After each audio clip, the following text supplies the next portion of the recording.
لڑکی تھی، نام تھا عائشہ۔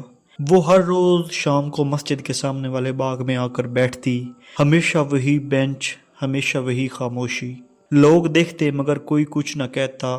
کچھ لوگوں نے سوچا شاید کسی کا انتظار کرتی ہے، کچھ نے کہا کوئی دکھ ہے جو زباں پر نہیں لاتی، مگر اصل بات صرف وہی جانتی تھی۔ ایک دن ایک بوڑھی عورت جو روز اس مسجد سے گزرتی تھی نہ رہ سکی، آ کر اس کے پاس بیٹھی اور نرمی سے پوچھا، بیٹی تم روز یہاں آتی ہو تنہا، چپ چاپ، دل کہتا ہے تم کچھ چھپا رہی ہو، کیا ہوا ہے؟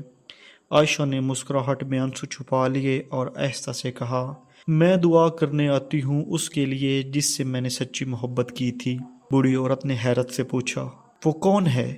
عائشہ نے آسمان کی طرف دیکھا، پھر کہا، وہ جو میرے دل میں بسا تھا، ہم کالج میں ساتھ پڑھتے تھے، شروع میں دوست تھے، پھر آہستہ آہستہ میرے دل میں اس کے لیے جذبات پیدا ہوئے، میں نے کبھی زہر نہیں کیا، مگر وہ سب کچھ جانتا تھا۔ پھر ایک دن اس نے کہا، اگر تم سچی محبت کرتی ہو تو ثابت کرو، انتظار کرو، اور میں نے یقین کیا۔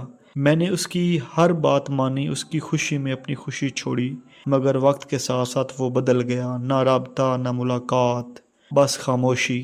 اور پھر اچانک خبر ملی کہ اس کی منگنی ہو گئی۔ بوڑھی عورت کی آنکھیں نم ہو گئی۔ پھر بھی تم اس کے لیے دعا کرتی ہو؟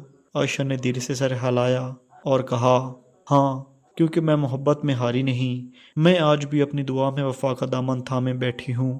وہ میری زندگی میں نہ رہا لیکن میری محبت سچی تھی، اور سچی محبت کبھی ختم نہیں ہوتی۔ وہ آج بھی میرے سجدوں میں شامل ہے، صرف فرق یہ ہے کہ اب میں اس سے کچھ مانگتی نہیں، بس اس کے لیے خیر مانگتی ہوں۔ پھر وہ خاموش ہو گئی اور کچھ لمحوں بعد وہی بینچ چھوڑ کر مسکراتی ہوئی چلی گئی۔ بوڑھی عورت دیر تک اسے جاتے ہوئے دیکھتی رہی اور دل ہی دل میں سوچا، کبھی کبھی سچی محبت بھی تنہائی میں ختم ہو جاتی ہے، مگر جو محبت میں وفا نبھاتا ہے وہی اصل فاتحہ ہوتا ہے۔